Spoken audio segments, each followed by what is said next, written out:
Nuestro tema para hoy es: ¿qué mandó Dios construir?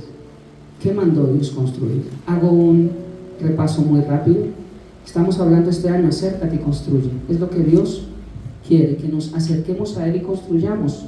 Ya he hablado, ahí están los devocionales, las prédicas, hoy se sube la otra,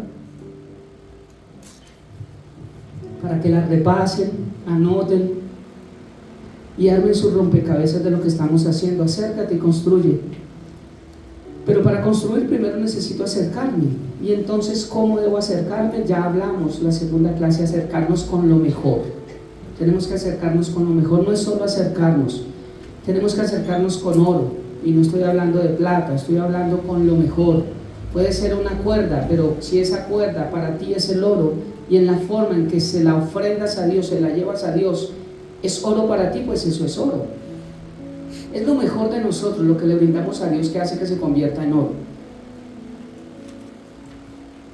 Acércate y construye. 2, acércate con lo mejor. 3, para construir necesito acercarme, porque aún no puedo empezar a construir si no me acerco con lo mejor.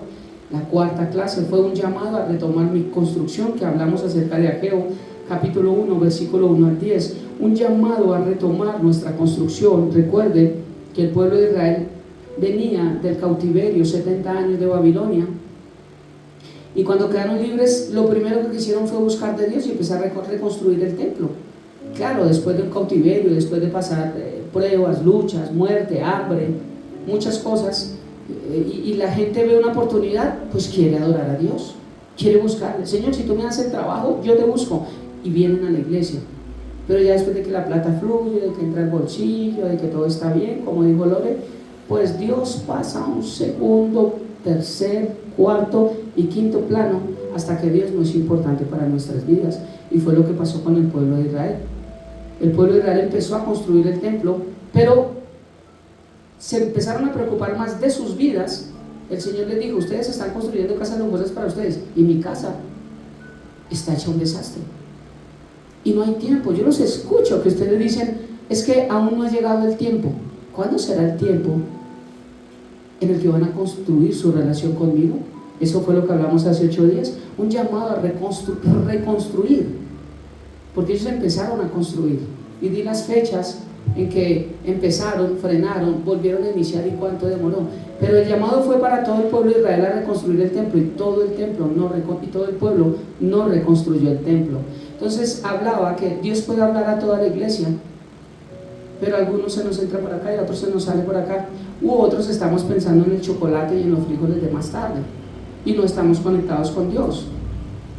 Entonces el llamado fue para todos, pero todos no quisieron construir, y Dios empieza a darles diferentes materiales, porque Dios no dijo: traigan oro todos. Y no, Señor, pues yo no tengo oro, pues yo no puedo. No puede. Si usted no tiene oro, lo siento, aquí yo pido lo mejor. Y cierto, como en las iglesias, dijo el apóstol Maldonado que él detestaba oler a pobre. Claro, pues vive como rico a costilla de la plata de los demás, de la iglesia, porque no entendió para qué son los fondos, y se los coge para él, se los roba para él, para vivir en yates con mujeres, que ya descubrieron que tiene mujeres, tomando whisky y la gente sigue allá en la iglesia. Ay, apóstol, tóqueme. Dice: ¿cuántos quieren mi unción de prosperidad? Pues ¿cuántos quieren robar como él en las iglesias? Se le botan al apóstol Maldonado. Un llamado a reconstruir nuestra relación con Dios. Y hoy, ¿qué nos mandó Dios construir? Bueno, sí, ok, quiero iniciar a reconstruir mi vida con Dios. Ya entendí que dejé mi vida, que tal vez el primer amor que tuve con Dios no lo tengo ahorita, por lo que sea me hirieron, por lugares que estuve equivocados, porque yo me desvié a través de una relación, por lo que sea, pero nuestra relación con Dios hoy no es la misma. Entonces ya sé que me tengo que acercar con lo mejor y empezar a reconstruir. ¿Qué tengo que construir? Entonces es lo que vamos a hablar hoy. ¿Qué mandó Dios construir? Y quiero leer Éxodo capítulo 35, versículo 10 al 19, solamente lo leo. Voy a empezar a desmenuzar una por una, qué es lo que Dios mandó a construir al pueblo de Israel. y vamos a traerlo a nuestra vida. ¿Qué significa para nosotros? Pero haciendo el material, hoy solo vamos a ver una cosa. Entonces, mire todo lo que Dios mandó construir. Estamos en Éxodo capítulo 35, versículo 10 al 19, estoy leyendo Reina Valera. Dice: todo sabio de corazón de entre vosotros vendrá y hará, este es nuestro versículo lema, ¿cierto? Acércate y construye, vendrá y hará todas las cosas que Jehová ha mandado. Todo sabio de corazón vendrá y hará, ¿cuántas cosas? Todas. No lo que quiere, todas las cosas. Obediencia 99% y 1% desobediencia se llama desobediencia. No existe fidelidad 99.99% y 1,0% de infidelidad. Eso se llama infidelidad, porque no existe un tono blanco con una gota de negro, ya empieza a ser un tono oscurizo, empieza un collage donde empieza a irse a gris, y entre más gotas más. Entonces no existe obediencia 90, 80, 70, no existe fidelidad 80, 90, 70, o hay fidelidad 100% o hay obediencia 100% o no la hay. Pero dice: vendrá y hará, vendrá y construirá todo lo que el Señor ha mandado, pero todos no construimos todo lo que el Señor ha mandado. Según este versículo, ¿quiénes son los únicos que se acercan y construyen todas las cosas que el Señor nos ha mandado? Alguien que me diga en este versículo. Sabios de corazón. Todos los sabios de corazón. Y para ser sabio de corazón necesito nacer de nuevo y obedecer lo que Dios me dice, porque si no, no puedo. Entonces, desde ahí, entendiendo que el que ha nacido de nuevo tiene sabiduría en su corazón, entiende lo que Dios le ha dicho. Por eso, es que yo realmente tengo poca sabiduría. Bueno, la carta de Santiago a la iglesia dice: si alguno es falto de sabiduría, pídala a Dios, el cual la daría poquitico de a gotas, pero la envía. No, dice abundantemente y sin reproche. Entonces no podemos decirnos que yo la verdad no tengo sabiduría para tal, porque tenemos que pedir la sabiduría, y nosotros conocemos la fuente de la sabiduría. ¿A alguien le ha pasado algo que a la madrugada, tal vez, no sé, un niño se enfermó, necesitaban Dolex y todas las tiendas están cerradas? Y usted tiene que ir a buscar un 24 horas, que uno conoce más o menos donde hay un 24 horas. Nosotros al que nos acercábamos era ya a donde era el hospital infantil. Ahí hay un 24 horas, y cuando sucedía algo con mi hija que estaba pequeña, pues teníamos que ir hasta allá, hasta que descubrimos que aquí hay un 24 horas por la 80. Pero si a la medianoche, es un ejemplo que viene a mi mente, un hijo se me enferma, pequeño, y le da fiebre, y yo no tengo Dolex, yo sé que eso le calma la fiebre porque lo sé, y se le quita la ropita, y se le ponen pañitos, y muchas cosas que uno ya sabe que tiene que hacer con un hijo. Pero usted sabe dónde está lo que usted necesita para bajar esa fiebre. Pero si solamente sabe dónde está y no va a conseguirlo, ¿se le quita la fiebre a la bebé? No. Igual con Dios. Por eso necesitamos sabiduría. Solo el sabio aprende a acercarse y a construir todo lo que Dios manda. Porque cuando Dios le dice: venga por el Dolex, usted no dice: son las 2 de la mañana, Señor, pero tienes fiebre de pecado. No se puede más tarde. Usted no le dice al niño: mi amor, sosténgase ahí la fiebre, mientras tanto, mi amor, que a las 6 ya me quita la pereza y arranco para allá, mi vida. ¿Sí? Aquí hay varios papás y mamás, ¿cierto? Nos ha tocado correr con nuestros hijos. Entonces uno corre donde sea. No, aquí no hay 24, ¿dónde hago? O sea, mire, en las 170, si hay que ir a las 170 nos vamos. Pero la prioridad de nuestros hijos es la salud de nuestros hijos, es la vida muchas veces de nuestros hijos. Igual tenemos que preocuparnos por nuestra vida espiritual. Necesitamos esa sabiduría, y la sabiduría es lo que Dios me dice que debo hacer y cómo lo debo hacer.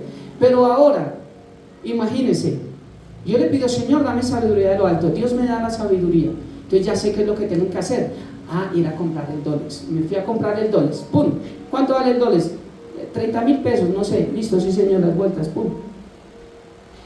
Señor, el Dolex lo dejó, no se lo llevó. No importa, solo lo quería comprar. Quiero obedecer a Dios porque Dios me dijo: ve y compra el Dolex. Pero hasta ahí. Gracias, hermano, pago y no va a llevar el... Sí, tranquilo, usted no hay ningún problema. Gracias, chao. Señor, yo compré el Dolex. Y eso es lo que creemos que es obediencia a Dios. hacer las cosas a medias. Señor, pero yo lo hice. No, no lo hiciste, porque tenías que comprar el dobles, traerlo y aplicarlo. El problema con la cristomicina, que solo se aplica, o la jesuspirina, la que ustedes quieran, existen las dos, que solo se aplica cuando pasamos por problemas difíciles, pero cuando pasamos por los gozosos, no aplicamos cristomicina ni jesuspirina, porque todo está bien. Entonces, todo sabio de corazón, podemos pedirle sabiduría a Dios, pero si no aplicamos esa sabiduría que recibimos de Dios, no podemos ir y hacer todas las cosas que el Señor ha mandado. Ahí estamos con el primer versículo. Ahora, ¿qué es lo que el Señor mandó construir al pueblo de Israel y que nos manda construir a nosotros? Lo voy a leer hasta el 19 y solamente voy a explicar uno. Creo que dentro de 7 años vamos a terminar esto. ¿Qué fue lo que mandó construir? El tabernáculo, su tienda, su cubierta, sus corchetes, sus tablas, sus barras, sus columnas, sus basas, el arca, el propiciatorio, el velo, la tienda, la mesa y sus varas y todos sus utensilios, y el pan de la propiciación, el candelero del alumbrado y sus utensilios, sus lámparas, el aceite para el alumbrado, el altar del incienso, sus varas, el aceite de la unción, el incienso aromático, la cortina de la puerta para la entrada del tabernáculo, el altar del holocausto, su enredado de bronce y sus varas y todos sus utensilios, y la fuente con su base, las cortinas del atrio, sus columnas y sus basas, la cortina de la puerta del atrio, las estacas del tabernáculo y las estacas del atrio y sus cuerdas, las vestiduras del servicio para ministrar en el santuario, las sagradas vestiduras de Aarón, el sacerdote, y las vestiduras de sus hijos para servir en el sacerdocio. ¿Vio todo lo que el Señor mandó a construir? Entonces es como cuando nosotros estamos leyendo nuestro versículo diario y empezamos a leer Éxodo, Levítico y Números. Un poco de cosas que me dicen, yo lo voy a leer por obediencia. Pero la verdad, Ismael tuvo 7 hijos y los hijos fueron los ismaelecitas. Esa fue la tribu, fue llamada así. Y Alfonso tuvo hijos y sus hijos fueron los alfonsitas. Y fueron así, esperemos a ver qué sigue. Y hay versículos y uno como que... Pero todo tiene un porqué. Cuando Mateo inicia el Nuevo Testamento con la genealogía de Jesús, uno dice que aburrido todos esos nombres y que el tatarabuelo y el abuelo y el no sé qué, pero esto es una base sobre todo para el ateísmo, donde muestra de dónde viene Jesús y cómo desde el Antiguo Testamento el Señor había dicho de dónde vendría y el Nuevo Pacto lo confirma. Eso es hermoso.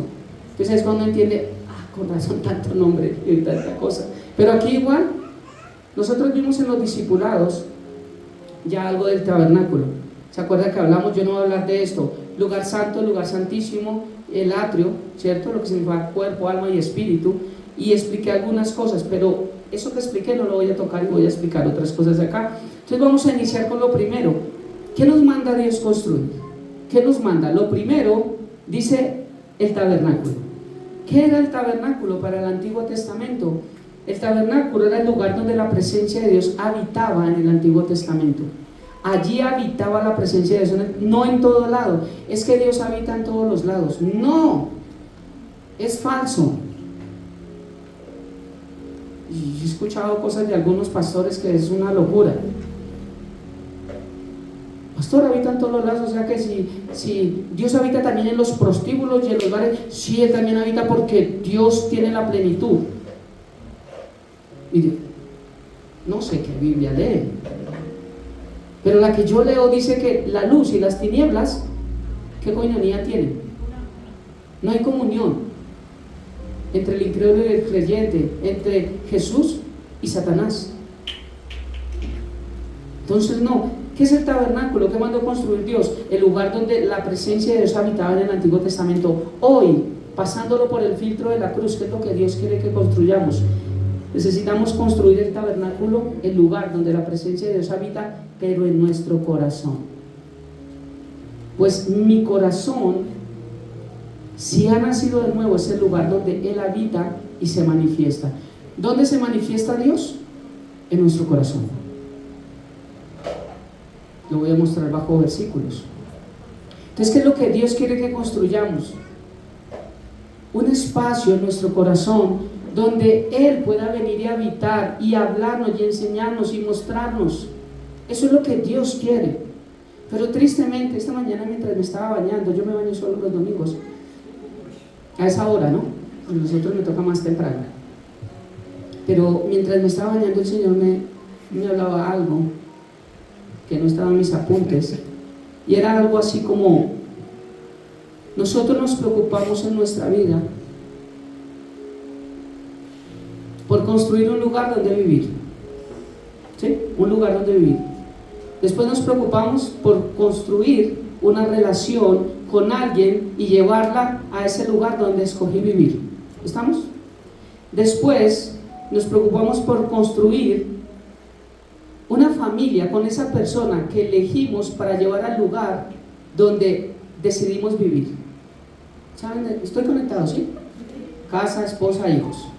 Entonces decidimos empezar a construir. Y cuando empezamos en ese orden, que es el que el mundo nos enseña, que primero hay que tener casa, carro y beca, y ahí sí después empezar a tener una relación y ya de últimas por allá está Dios. Entonces, construyo mi casa, ya tengo dónde llevar, después construyo una relación, te llevo a mi casa, después quiero tener hijos, te llevo a mi casa, y así empezamos con todo. Entonces ya después nos ponemos metas: quiero empezar a viajar, o quiero, no sé, metas las que sea, quiero estudiar, y es otra meta más, y es otra construcción que empieza a llegar a mi corazón, porque todos los que construimos algo amamos lo que construimos, amamos nuestra relación, amamos nuestros hijos, amamos el lugar que Dios nos ha dado. Pero ese es el problema más grande, porque entre más empiezo a construir muchas cosas, empieza a quedar menos espacio en mi corazón para que Dios habite, porque iniciamos mal, porque Dios no fue el centro de nuestra relación primero. Y cuando Dios habita en mi corazón, ahí sí le digo: Señor, ¿dónde quieres que vivamos? Señor, ¿cuál es la persona que tú tienes para mí? Señor, esa está muy feita, esa es la que te sirve, Señor. ¿Seguro, Señor? Yo no me equivoco. Mentiras, el Señor conoce nuestros gustos. Pero entre más empezamos a construir mucho, era lo que Dios hablaba a mi corazón mientras yo me estaba bañando, y es que nos ocupamos a construir y a construir, y es como los niños que le ponen a hacer un círculo y llenarlo de pepitas de papelito, de lana, hasta que lo llenen. Y tanto construimos en nuestra vida hasta que no hay espacio para Dios. No hay espacio, porque se vuelve tan importante todo lo que hay a nuestro alrededor, que nuestra relación con Dios se fue para el piso. Y Dios quiere que construyamos una relación, ojo, no a nuestra manera. Es que yo creo en Dios a mi manera y Dios habita en mi corazón. No, quiere que realmente su presencia se manifieste en el corazón, y cuando se manifiesta en nuestro corazón hacemos las cosas de la forma correcta. Entonces el tabernáculo, el lugar que mandaron construir, era para que, como este pueblo no tenía, recuerden que con Adán y Eva se cortó la comunicación con el Espíritu Santo, no había comunión directa con Dios. Entonces Dios empieza a hablar a través de profetas, empieza a hablar a través de mediadores bajo el antiguo pacto al pueblo de Israel. Pero entonces ahora el Señor dice: quiero formar una copia. ¿Saben que el tabernáculo y todo está tal cual en el cielo? El Señor mandó a hacer una copia chiquita de lo que está en el cielo, y dijo: mire, hágalo así, aquí va a ser, aquí solamente entra el sumo sacerdote, aquí puede entrar el sacerdote, hasta aquí entra, aquí hacen los sacrificios, aquí se lavan la frente, aquí no sé qué, aquí nadie puede entrar, aquí afuera van a estar representados en tipo de cruz las 12 tribus, porque era una señal de la cruz. No los ubicó Dios así porque sí, y de hecho son 12 tribus, 3 a cada lado. Eso no haría una cruz, o sí, si tú pones un palo de 2 metros por cada lado, eso no te da una cruz, eso te da una X volteada o un más, pero no una cruz. Pero en la sabiduría de Dios, los que ubicaron la cabeza era la tribu que tenía menos habitantes.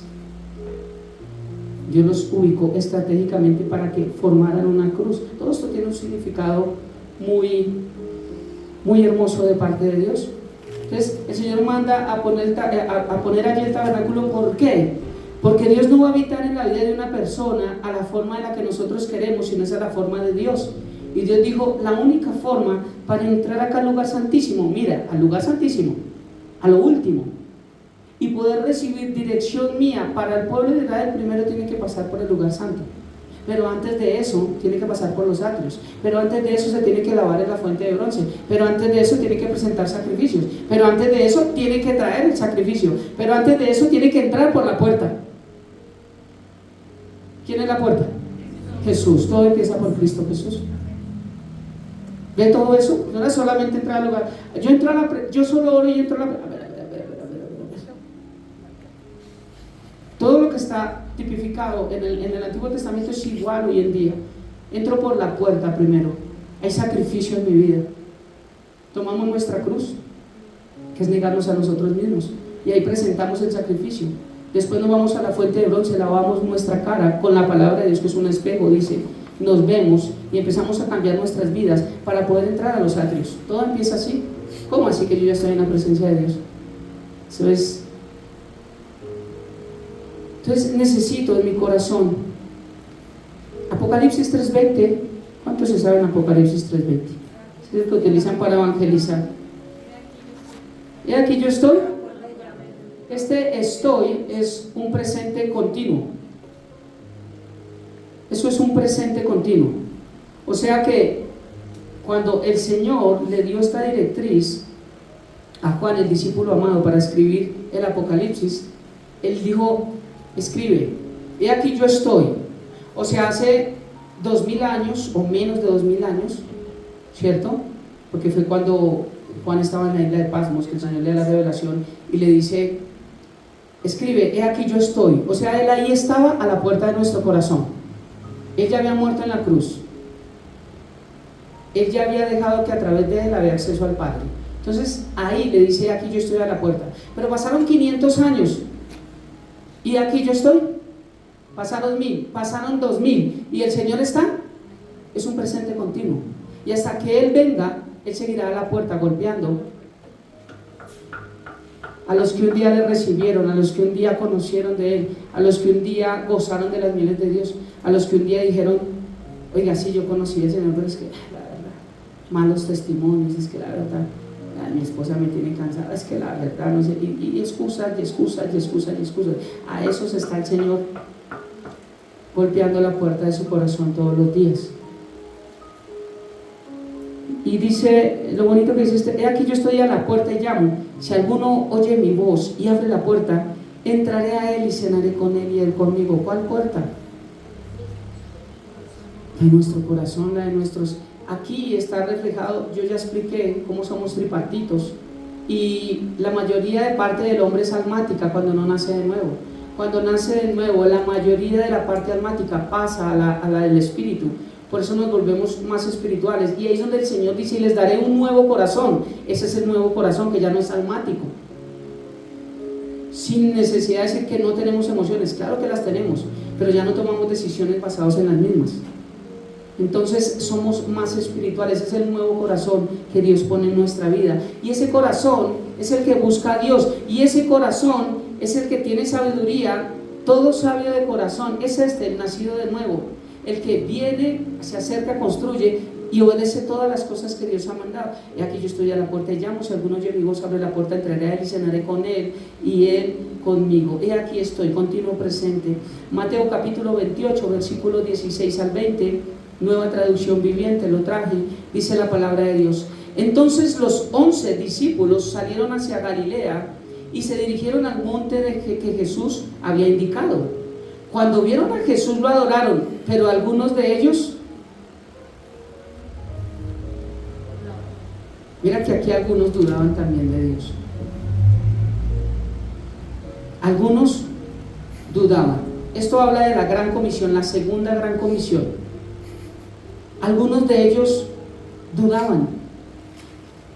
Como ellos dudaban, dice el versículo 18, Jesús se acercó y dijo a sus discípulos, se me ha dado toda autoridad en el cielo y en la tierra, por lo tanto vayan y hagan discípulos en todas las naciones, bautizándolos en el nombre del Padre y del Hijo y del Espíritu Santo. Enseñen a los nuevos discípulos a obedecer ¿qué?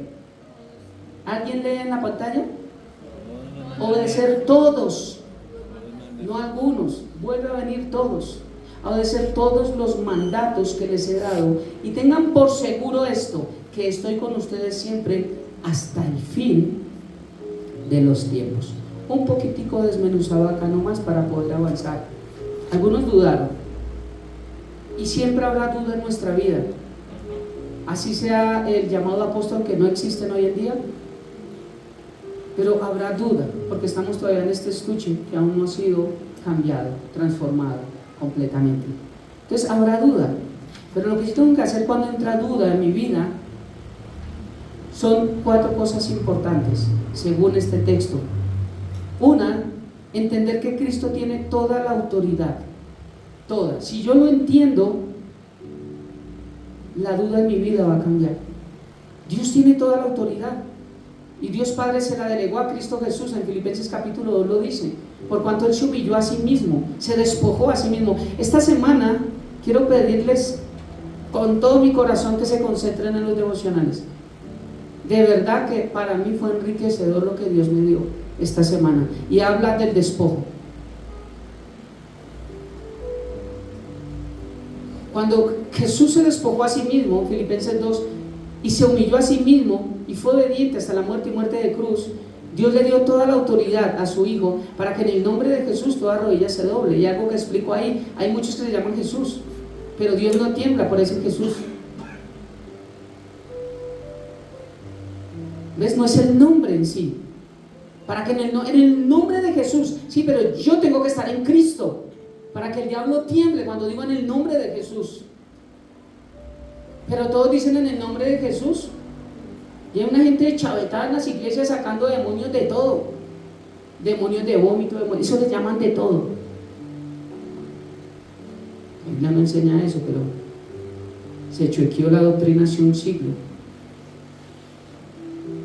Inicios de 1950, de para allá fue donde empezó la loquera de los profetas, de los apóstoles, de empezar a tumbar a la gente, de empezar a hacer un poco de cosas que no existían.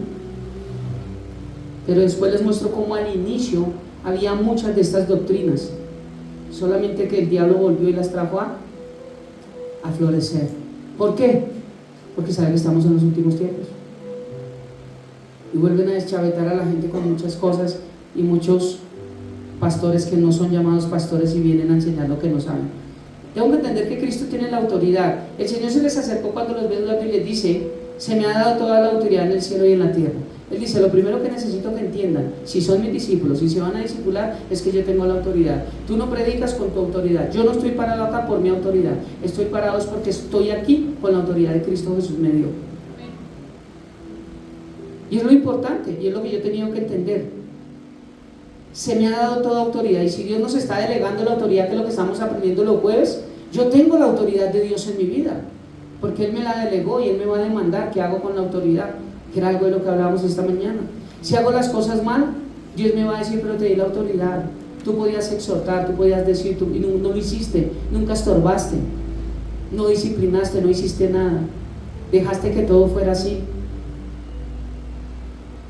Porque estaría jugando yo no con mi autoridad como Alfonso y como pastor, sino con la autoridad de Dios, el poderoso, el altísimo, que Dios me da a mí para que yo ejerza su palabra. Eso es complicado. Lo primero que necesito entender es que Dios tiene la autoridad, Cristo tiene la autoridad. Lo segundo que tengo que entender es que Él me puede dar órdenes. ¿Una autoridad te puede dar órdenes?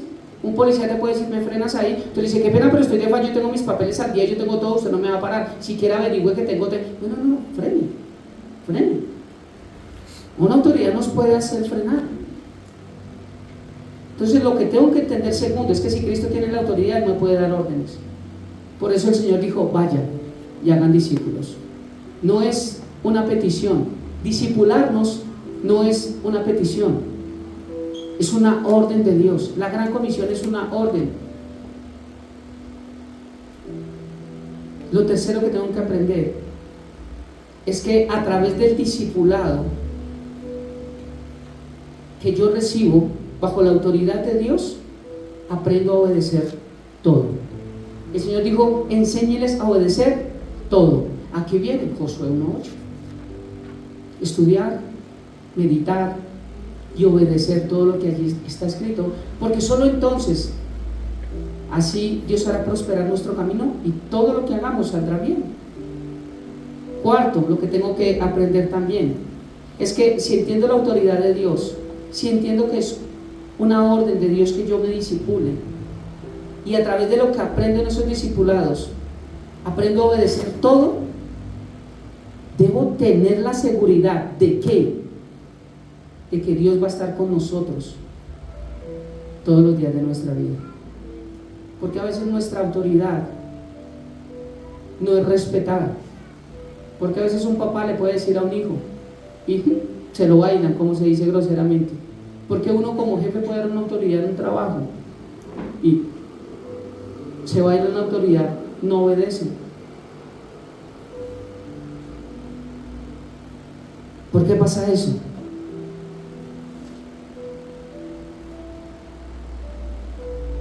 Porque no he tenido la seguridad de que Dios estará conmigo, porque no hago los 3 primeros pasos. ¿Cuál? Entender que Cristo tiene la autoridad. Segundo, que Él puede dar órdenes, que toda la autoridad es delegada por Dios. Todo, un jefe, un policía, todos son autoridades. Todo lo que sea delegado por autoridad, un pastor, es una autoridad. Un papá. Ya hablábamos el jueves, fue un tiempo especial. A veces tomamos la autoridad que no nos corresponde, como Nadab y Abiú, ¿no? Estaban haciendo algo que aún no era el tiempo, que no les correspondía hacer. A veces tomamos la autoridad en áreas de nuestra vida que no nos corresponde. El ejemplo que daba el hijo mayor a veces es el que disciplina a los hermanos menores, y pues esto no es bíblico. Esas 3 cosas: enseñen a obedecer todo y tengan la seguridad de que yo estaré con ustedes, pero primero necesito aplicar el 1, el 2 y el 3.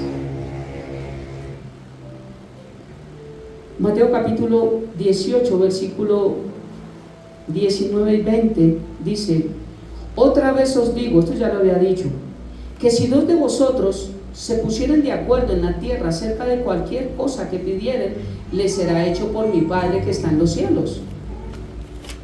O sea que solamente ponerme de acuerdo.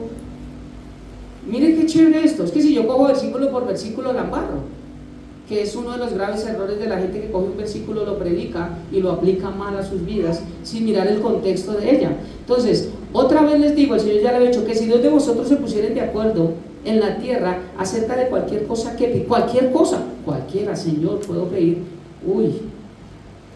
Dijo uno: Señor, le cambio la de 40 por 2 de 20. Aquí dice cualquier cosa que pidiera y le será hecho por mi Padre que está en los cielos. Voy a poner alguien que es Aarón, nos ponemos de acuerdo y oramos. Usted por la suya y yo por la mía. Oremos, nos ponemos el Señor dijo, no es literal lo que dice ahí, por cualquier cosa. O sea que eso entra, porque dice cualquier cosa. Pero entonces ahora sigo leyendo. Hasta ahí estaba cualquier cosa, y puedes manipular a la gente diciendo que puedes orar por lo que sea. Ahora sigo leyendo. Porque donde están 2 o 3 congregados, ¿quiénes son los que se unen para orar por cualquier cosa? ¿Quiénes? ¿Donde están 2 o 3 qué? Es la congregación la que se une a orar por algo. Y si yo estoy en la iglesia recibiendo, pues yo no oro por 2 de 20, porque sé que la palabra me enseña que no lo debo hacer. Entonces, ahí ya empiezo, no era cualquier cosa. Ya cuando miro el contexto, no era cualquier cosa. Dice, porque donde están 2 o 3 congregados en mi nombre, allí estoy yo en medio de ellos. ¿Cómo así que Dios está en todos lados? Dios habita acá. Pablo lo dijo, Él habita acá, en el corazón de su iglesia. Pero es importante congregarnos. Por eso digo que si 2 se ponen de acuerdo, cuando alguien dice: pastor, ayúdame a orar por tal cosa, ¿y yo qué es? Espero que sea bíblica, porque si no, no puedo orar. Sí, ayúdame a orar por mi suegra. ¿La vas a bendecir? No podemos orar. No, cuando me dicen: ayúdame a orar por un trabajo, ayúdame a orar por no sé qué, ayúdame por... Bueno, vamos a ponernos de acuerdo. Esa es la oración de acuerdo, es un tipo de oración. Vamos a poner de acuerdo, aunque sea 2. Ahora, qué rico cuando los martes vamos a orar todos por la salud de tal persona, vamos a orar todos. Qué rico, esa es la oración de acuerdo. pero dos nos podemos poner de acuerdo y Dios responde esa oración. Pero yo le puedo, Fer me puede decir, ayúdame, pasa a orar por tal cosa, listo, vamos a estar orando, pero es que los dos nos congregamos, y hoy estamos acá, dos y más reunidos en el nombre del Señor, y Él está acá. Entonces, como los dos hacemos parte de esta congregación, podemos orar por cualquier cosa que la palabra de Dios dice que está dentro de su buena, agradable y perfecta voluntad, si no, no, ¿cierto? Entendible. Entonces, ¿cuál es la base para ponerme de acuerdo en alguien y que Dios responda a mis oraciones? Congregarme, ser parte de una congregación. ¿Estamos viendo los textos? ¿Sí estamos viendo la Biblia como, pero Dios está en todos los lados? ¿Qué? Donde están dos o tres reunidos, es el lugar donde Dios quiere habitar en nuestro corazón. Dios habita donde uno, están congregados, versículo 20, y dos, donde están de acuerdo. No solamente es congregarnos, es estar de acuerdo, porque si tú no tienes fe, no crees, no va a pasar nada. Por eso dice la Biblia en Efesios que creciendo en la misma fe, un mismo sentir, un mismo Señor, un mismo Espíritu. Esa misma fe tenemos que creer. Estar de acuerdo, esta palabra viene del griego sumfoneo, PH, sumfoneo, M, de sum, que significa junto, y foneo, que significa sonar. De aquí viene la palabra sinfonía, sonar simultáneamente.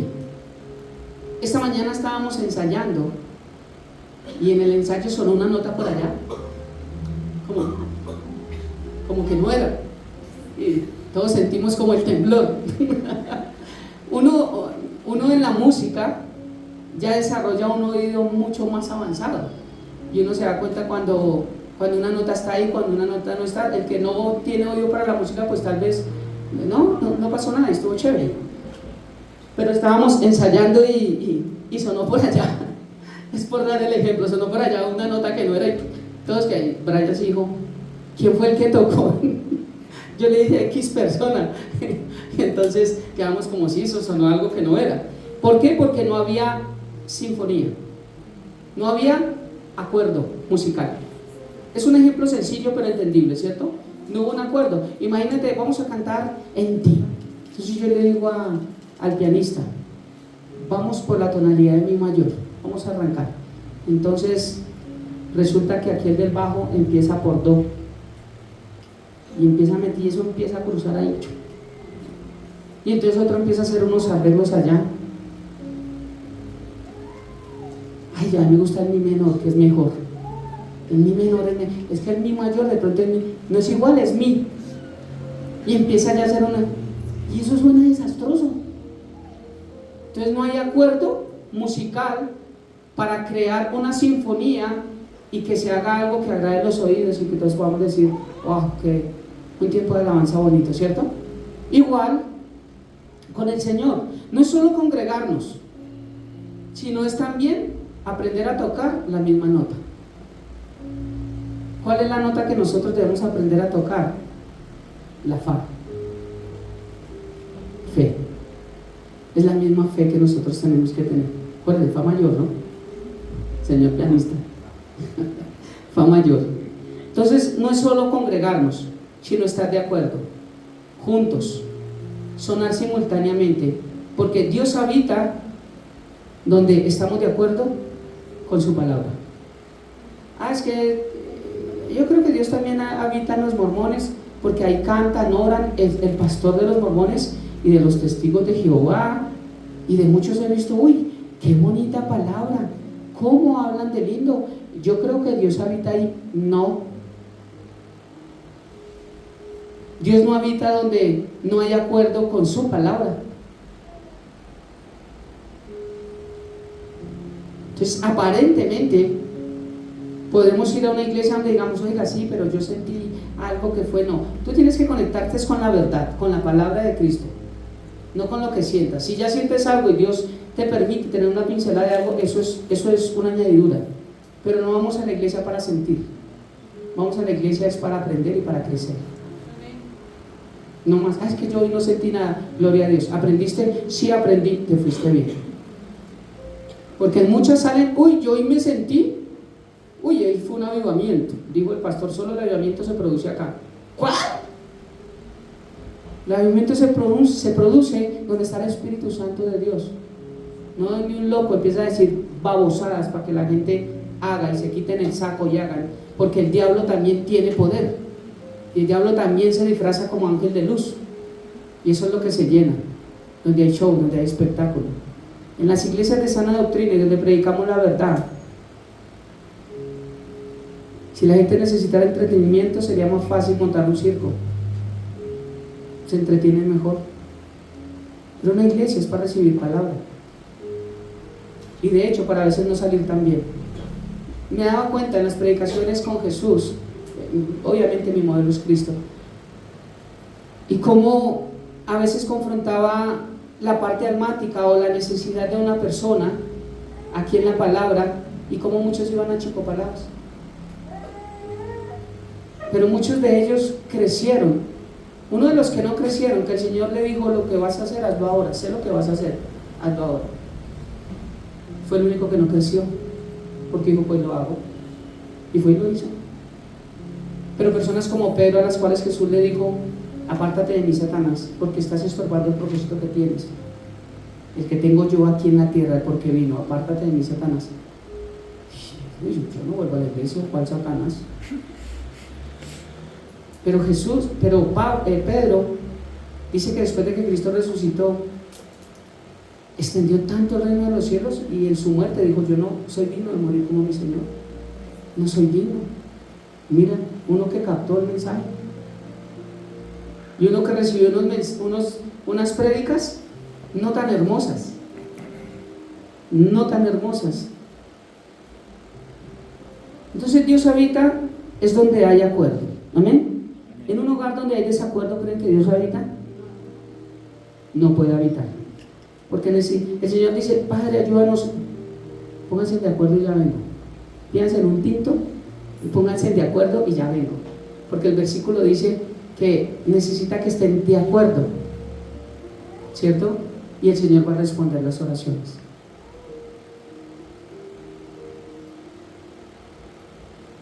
Ahora, Efesios capítulo 3, versículo 14. Voy a explicar dónde dice la palabra que Cristo habita en nuestros corazones. Efesios capítulo 3, versículo 14 al 21. Dice: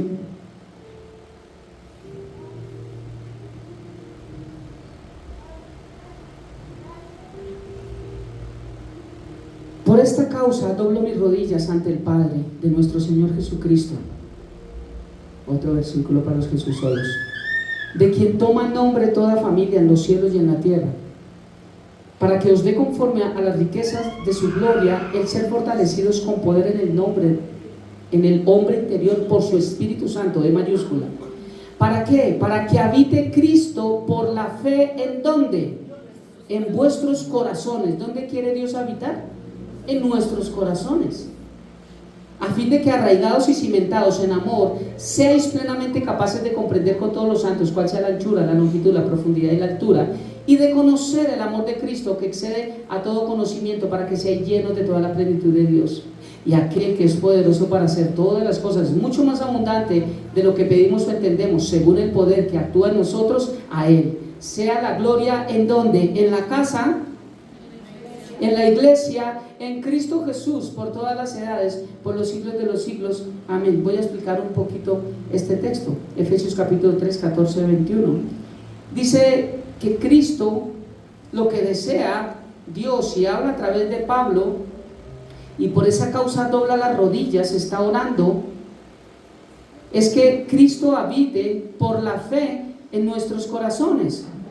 Esto no es como la iglesia tradicional, que levantan la hostia y Jesús se convierte literalmente en el cuerpo y se come en el cuerpo. No, Cristo no se va a meter acá, no vamos a tener aquí una rajadura y se va a meter. No, es por la fe. Por la fe Cristo habita en mi corazón. Es por lo que yo creo, es por lo que yo pienso que Él es real. Romanos 10 lo tenemos que leer.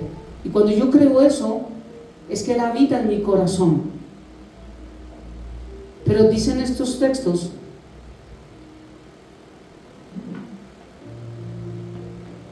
que para que Cristo habite por la fe en nuestros corazones. ¿Para qué me sirve que Cristo habite en nuestros corazones? Lo leí acá. En el versículo 16 dice, para que seamos fortalecidos por el Espíritu Santo. ¿Para qué necesitamos que Cristo habite en nosotros y que nazcamos de nuevo? Para que seamos fortalecidos por el Espíritu Santo. Versículo 16 lo dice. Es lo más importante. Cuando pasamos por problemas difíciles, lo que necesitamos es fortaleza. ¿No han escuchado esa frase de que necesitamos un abrazo? ¿Necesitamos una mano amiga? ¿Necesito un hombro donde llorar? No. Pues esa fortaleza nos la da el Espíritu Santo primero, antes de buscarla en cualquier lado. Entonces, para buscar la fortaleza, es que yo voy a ver Espíritu Santo y dame no, primero Cristo tiene que habitar en tu corazón. Entonces, lo primero es, ¿para qué necesito que Cristo habite en mi corazón? ¿Para qué quiero construir un tabernáculo y que Dios habite en mi corazón? Para yo poder ser fortalecido por el Espíritu Santo. Él es el que me da la fuerza. Gálatas capítulo 5 dice que el Espíritu Santo, el fruto, es amor, paz, paciencia, bondad, benignidad, mansedumbre, templanza, dominio propio o autocontrol. Esas cosas solo las tengo cuando Cristo habita en mi corazón y el Espíritu Santo fortalece mi vida. 2. ¿Qué otra cosa me dice que para qué me sirve que Cristo habite en mi corazón? Para que estemos arraigados. Cristo habita en mi corazón y ya, chao. No, un árbol es el ejemplo más grande de algo arraigado. El árbol dice, pues chao, me voy allí para la calle 30 con 26. Tú, no, porque allá me cortan, ahorita están en las carreteras. No, me voy para Boyacá, que allá sí crezco. ¿Un árbol puede hacer eso? Un árbol, después de que se siembra la semilla, crece o se mocha y grave. Pero el árbol crece, y eso es el ejemplo que está dando aquí la palabra de Dios. ¿Para qué es importante que Cristo habite en nuestros corazones? Para que aprendamos como un árbol a estar arraigados en nuestra fe. Y para estar arraigados, yo necesito congregarme. Lo tercero que me habla la palabra, ¿para qué me sirve que Cristo habite en mi corazón? Para estar cimentado. ¿Qué significa ser cimentado? El ejemplo más literal es cuando un edificio está plantado sobre un sólido fundamento, cimentado, ¿cierto? Ya como hablamos, es más fuerte lo que se construye hacia abajo que muchas veces lo que se edifica hacia arriba, porque el fundamento es el que tiene que estar más fuerte.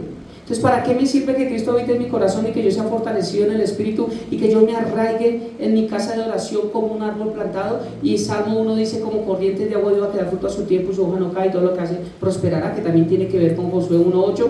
¿Para qué me sirve? ¿Para qué tengo que estar cimentado? ¿Para qué tengo que estar firme? Punto número 4. Para que comprendamos. ¿Dónde dice eso? Para que comprendamos. Comprender significa experimentar y no solo entender con el intelecto. Para comprender la palabra de Dios, no solamente tú tienes que decir, sí, porque no es con la mente natural que se entiende a un ser espiritual. Es con nuestro espíritu que podemos entender a nuestro Padre, que es espíritu. Dios es espíritu, ¿cierto? Y necesitamos adorarle ¿cómo? En mente, en espíritu. Por eso entender, para que podamos entender, significa experimentar y no solo entender con el intelecto. Pasar de teoría a práctica. Y quinto, ¿para qué? Cuando paso de la teoría a práctica y así podamos conocer el amor de Cristo. Esta es la meta para no fallar más. Quien ama no daña. Entonces la meta de nosotros es conocer el amor de Dios. Muchos dicen, Señor, enséñame a amar. Señor, dame más amor. Señor. No, pero es que si primero Cristo no habita en nuestros corazones, si primero no nos arraigamos, no nos plantamos, no nos cimentamos, ¿cómo vamos a comprender que lo que Dios nos enseña lo tenemos que aplicar a nuestras vidas para que así podamos entender el amor de Dios en nuestras vidas? ¿Ves? Pero en las iglesias, Dios es amor, Dios te ama, no importa, tiene un propósito para ti, Él es grande, Él lo sé, ven y Dios te no sé qué. Y hay en otras que ya ahorita también escuché, nosotros ya somos predestinados, y si Dios te predestinó, no importa que tú falles o peques, porque si tú ya eres sellado por el Espíritu Santo, Dios te escogió para salvación. Pastores mentirosos, son hijos del diablo, porque esto es mentiras, y son los que tienen muchos seguidores en las redes, muchos. Eso es mentiras. Eso es lo que me enseña a mí la palabra. Dios manda a construir un lugar en nuestro corazón para que Él pueda habitar. Cristo habita por la fe en nuestros corazones. Pablo dice: por esta causa doblo mis rodillas. ¿Por cuál causa? Concluyo con esto, Efesios capítulo 3, del 8 al 13. Ya leímos 3, del 14 al 21, ¿cierto? Pero empieza diciendo: por esta causa doblo mis rodillas. ¿Por cuál causa? Anteriormente dice la palabra de Dios: a mí, dice Pablo, que soy el menos que el más pequeño de todos los santos. Mire cómo se consideraba Pablo. A esta iglesia de Éfeso es la que tiene la revelación de la iglesia. Era un misterio no conocido. Se sabía solo del pueblo de Israel, pero no se sabía qué era lo que Dios quería. Una iglesia, un pueblo, reunir una manada a través de nuestra fe en Cristo Jesús, arrepintiéndonos de nuestros pecados, no por obras, para que nadie se gloríe. Y aquí es a la iglesia de Éfeso que les enseña la importancia de la iglesia, y por esa causa es que dobla las rodillas. Veámoslo, dice: a mí, que soy menos que el más pequeño de todos los santos, me fue dada esta gracia. ¿Cuál gracia? De anunciar entre los gentiles el evangelio. Para predicar también tenemos que tener gracia, y es una gracia dada por Dios. Y todo lo que hacemos en nuestra vida, todo el equipo es de servidores. Tal vez esto me sirve para verlo por las redes y sacar otro tema. Nosotros no hacemos nada sin la gracia de Dios. Necesitamos ese favor inmerecido en nuestras vidas para poder servir a otros. Lo está diciendo Pablo: a mí, que soy menos que el más pequeño de todos los santos. Mira cómo él habla de él con todo lo que este hombre hizo. Y que soy más pequeño de todos los santos, me fue dada esta gracia. Igual que Maldonado, que no le gusta hablar la pobreza. Qué tristeza. Y la gente no lee Biblia, porque si leyera Biblia entendería que ese es un baboso, no es un predicador, no es un hijo de Dios ni siquiera, y los está llevando para el infierno, porque allá están pensando solamente en cómo ser prósperos con la plata, pero no han entendido la verdadera prosperidad, y es que Cristo habita en nuestro corazón. Así tengamos que pasar algún día por necesidad, aunque pases por el valle de sombra y de muerte, yo estaré contigo. Eso sí no lo predican, porque las iglesias no se llenan. Pero el Señor nunca dijo que no pasaríamos por problemas. Dijo fue que si obedecemos, Él estaría con nosotros, y todo nos iba a salir bien. Entonces dice: a mí, que soy menos del más pequeño de los santos, me fue dada esta gracia de anunciar entre los gentiles el evangelio de las inescrutables riquezas de Cristo, y de aclarar a todos cuál sea la dispensación del misterio escondido desde los siglos en Dios, que creó todas las cosas. ¿Para qué, Señor? Para que la multiforme sabiduría de Dios sea ahora dada a conocer por medio de ¿quién? Es por medio de la iglesia que tú conoces la multiforme sabiduría y gracia de Dios para nosotros. Nunca vamos a conocer quién es Dios, a experimentar su presencia, su gloria, su manifestación en nuestro hogar, hijos, casas, todo, si no entendemos que es a través de una iglesia local. Y todas las cartas, como yo le he dicho, desde Mateo, Marcos, Lucas, Juan, Hechos, y de ahí para allá arrancas todo, habla todo el Nuevo Testamento habla a la iglesia. No entiendo qué Biblia lee. Si no necesitáramos de una iglesia, ¿por qué en el tiempo de la tribulación y la gran tribulación no van a existir? Pues mejor que no existan ya, porque no se necesitan. ¿Sí o no? Para que la multiforme sabiduría de Dios ahora dada a conocer por medio de la iglesia, no es dada a conocer por la iglesia. Ojo, no soy yo quien doy a conocer la multiforme sabiduría de Dios, porque yo no la conozco. Cuando yo me acerco a Dios y a través de su palabra me la revela, es a través de la iglesia que yo la doy a conocer a los santos, a la iglesia. O sea, es por medio de que doy a conocer. Pero la sabiduría no es mía, ni el conocimiento es mío. Solamente soy un vaso que Dios se digna en usar para transmitir esa sabiduría a la iglesia. Pero necesitamos una iglesia. Por medio de la iglesia, a los principados y potestades en los lugares celestiales. Mira, autoridad. ¿Cómo tener autoridad en tantos problemas que se levantan en nuestra vida si no entiendo la sabiduría de Dios por medio de una iglesia? ¿Cómo aprender? ¿Cómo reprender? Solamente han enseñado, ay, digan el nombre de Jesús, cúrase con la sangre de Cristo. Me curo con la sangre de Cristo y sangre de Cristo. El diablo le da la pena, ¿no? Con Pablo y con los que iban también ahí hablando en el nombre de Jesús y hacer milagros y todo.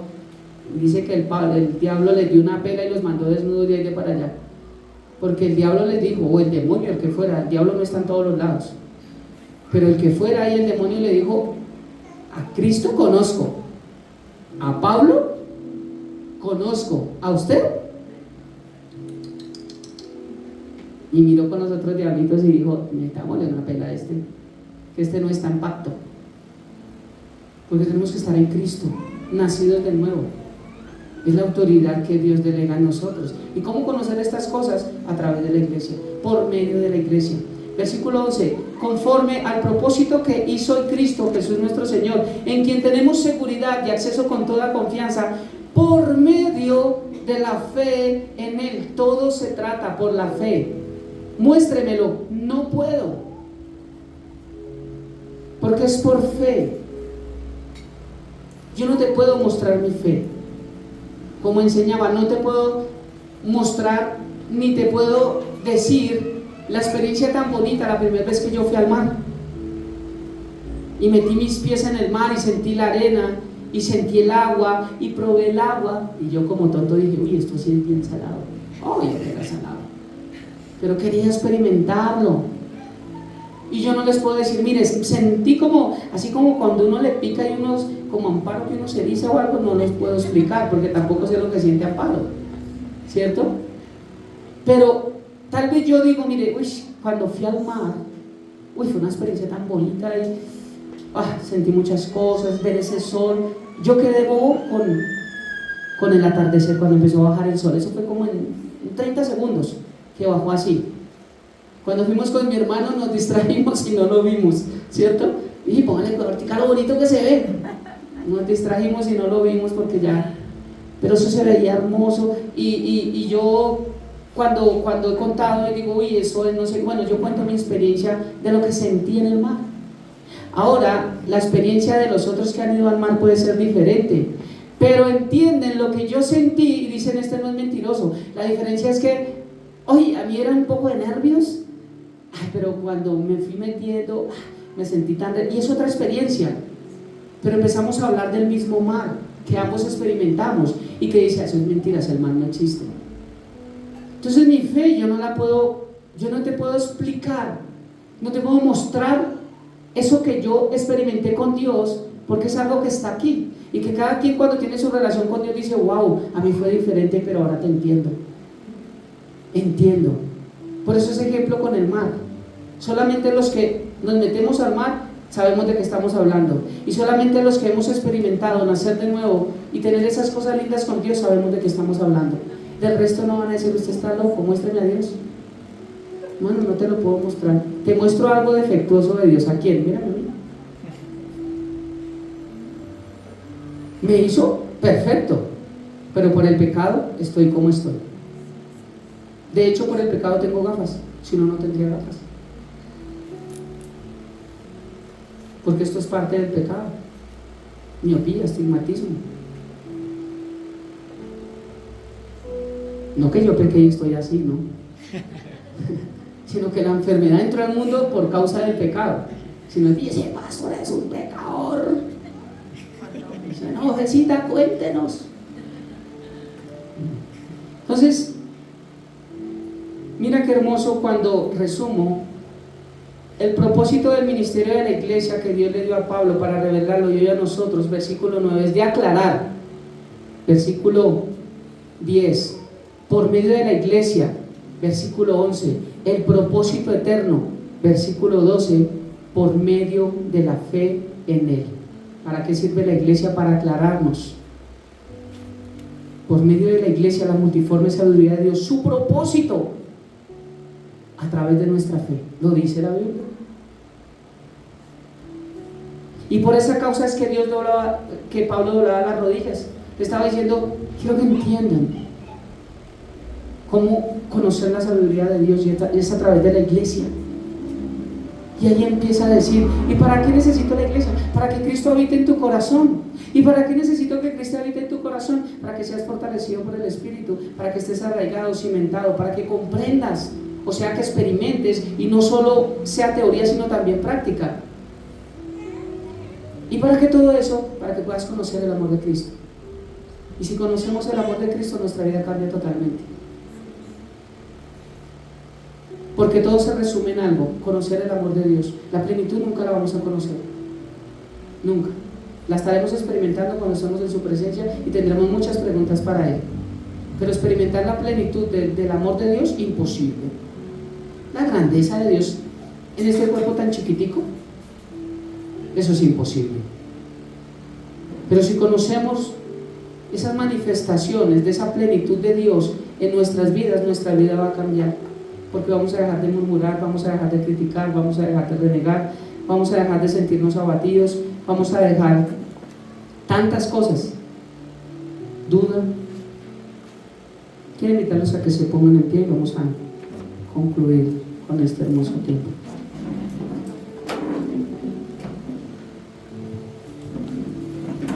Entonces, ¿qué es lo primero que Dios nos manda a construir?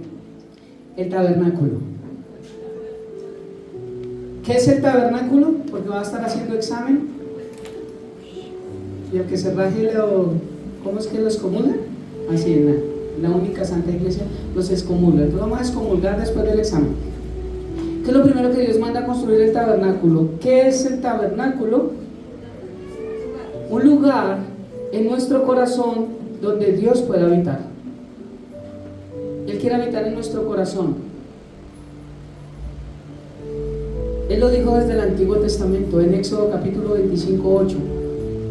Harán un lugar, un santuario para mí, y habitaré en medio de ellos.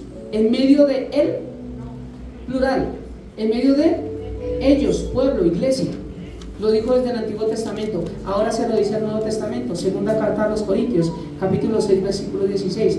Porque tú eres el templo del Dios viviente, porque vosotros, plural, ustedes, cuando se reúnen y se congregan, porque le estaba hablando a la iglesia de Corinto, ustedes congregados son el templo del Dios viviente.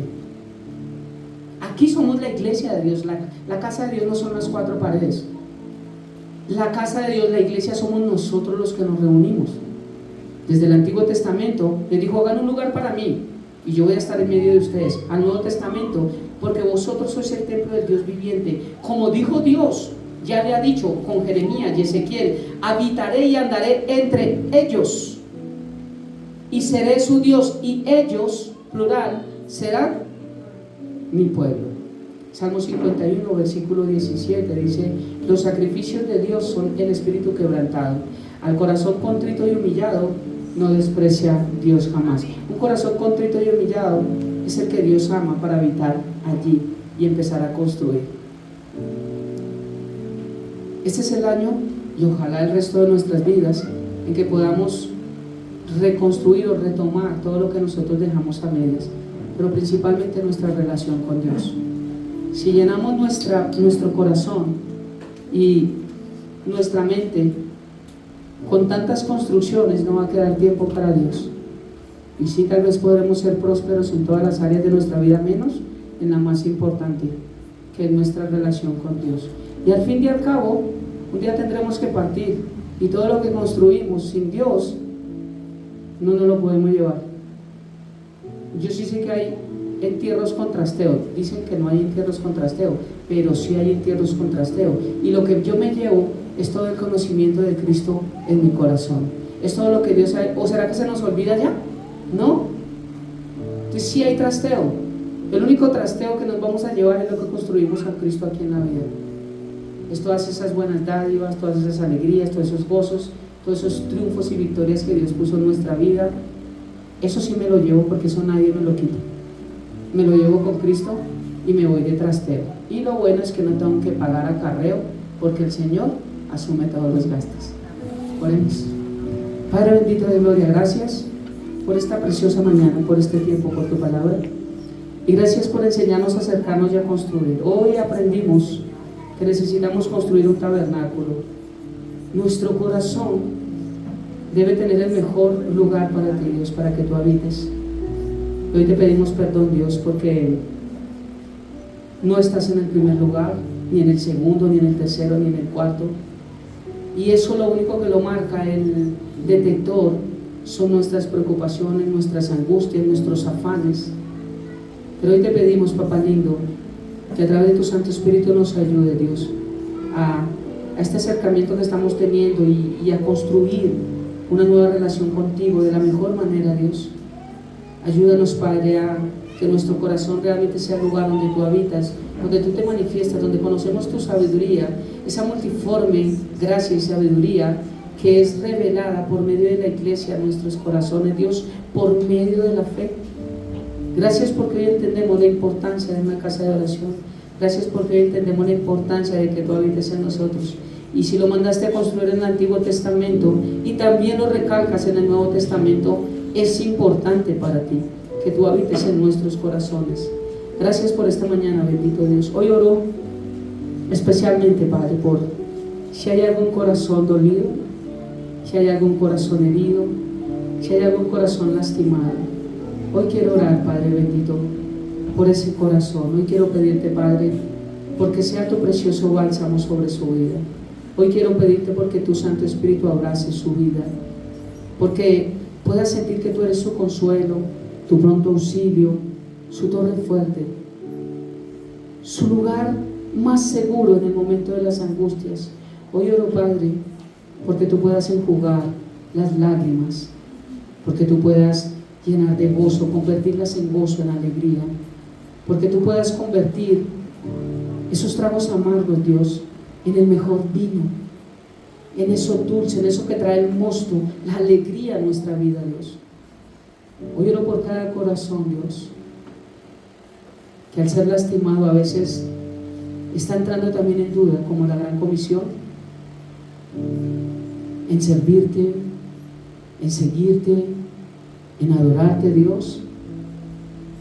Y también ese corazón dolido hace que esa relación de construcción se frene. Padre bendito, tú eres el único que tiene el poder para sanar, Dios. Tú eres el único que puede llegar hasta lo más profundo de nuestras vidas. Tú eres el único que conforme nos diseñaste sabes cuál es el error en nosotros, Dios. Hoy oro, papá lindo, de una manera especial porque llenes cada corazón, porque llenes cada vida y puedas fortalecernos en el Espíritu, como dice tu palabra, por medio de la fe, para que salgamos renovados, Dios, para que nos arraiguemos a ti, nos cimentemos en ti y podamos entender tu amor, Dios, que ha sido derramado en nuestros corazones, y que si tenemos tu amor, Dios, lo tenemos todo. Gracias, Padre bendito. Ayúdanos a entender esto, te lo pido, papá, en el nombre de Jesús, te lo pido. Y que la bendición del Padre, del Hijo y del Espíritu Santo repose en nuestras vidas, casas, hogares, trabajos, nuestro salir, entrar en todo, bendito Dios, lo que haremos esta semana. Y que la paz tuya, que sobrepasa todo entendimiento y toda sabiduría, guarde nuestros corazones y nuestros pensamientos en Cristo Jesús, Señor nuestro. Amén y amén. Iglesia, bendiciones del cielo para todos. Nos vemos el otro domingo con el Señor.